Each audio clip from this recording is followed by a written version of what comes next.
Hey guys, what's up? It's game 3 tonight of the NBA Finals. I'm Jordan. This is the Two Clutch Sports Connect, and let me just hit you with this.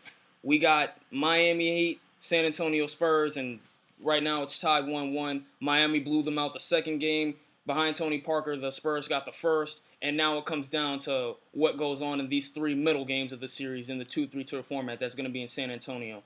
Now, you can make a case for any one of the games to be the swing game. I'm going to have to go with game 4 or 5 just because I really don't see San Antonio losing the first game at home. It's just not going to happen. Not with Greg Popovich, the best coach in the NBA, leading the team. And then when you got the trio of stars that have been doing what they've been doing for so long, and Parker, Ginobili, and Duncan, I just can't see it happening. Plus, you got your other secondary pieces, the Gary Neals, the Kawhi Leonards, the Tiago Splitters, even though he really did get humiliated by LeBron.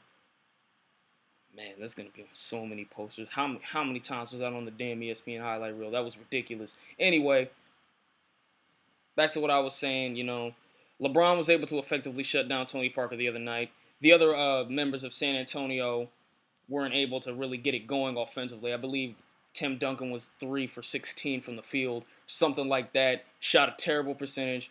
Manu Ginobili, God knows what he was doing, but it was pretty bad.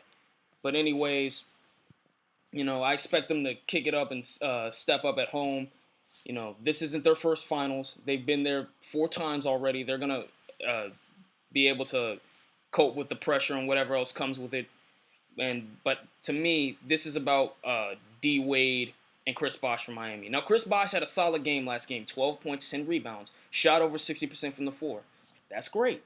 However, I don't think that they could beat the Spurs with him only scoring 12 points. You can't rely on the Mario Chalmers and the Mike Millers and the Ray Allens of the world to carry you anymore, just because that's not what they do. They're role players, and they're not going to play nearly as well as they. Well, maybe Ray Allen might, because he's he's already done this before with Boston, where he was, one of the stars in their big three in 2008 when they beat the Lakers in 7 games.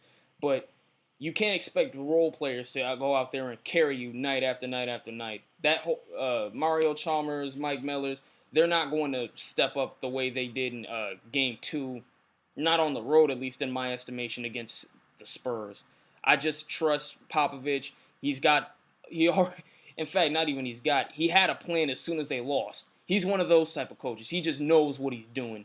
So, LeBron's going to be LeBron. We all know that. You're not really going to contain him or stop him or anything of that nature. But Wade's got to be better. And I understand that the knee is injured, but, he still has not scored more than 20 points since the Milwaukee series. And even though he's been a bit better the last few games, I know he was better Game 7 against the Pacers, and he's been a bit better recently, first 2 games, he's got to be the second guy. Like, he can't keep doing this. Because, he did come out and complain about getting less touches. Him and Chris needed to get more involved. Well, the thing about it is, you get the touches, and then what do? You can't complain about getting the touches, yet every time, at least from what I've seen, you're going to get the touches. You're not going to take it to the rack. You don't pull up for the jump shot. It's crossover, dribble step, whatever, and you dish it off to Mario Chalmers. And then you're going to turn around and complain about, I'm not getting enough touches. Doesn't make a lot of sense to me. Anyway, I've already said I got the Spurs tonight, but this is the NBA Finals. Anything can happen. I want to hear what you want to say, so I'm going to leave my Twitter down there. But I'm going to see you guys later. Hope y'all catch the game and have a good night. This is Jordan. Peace.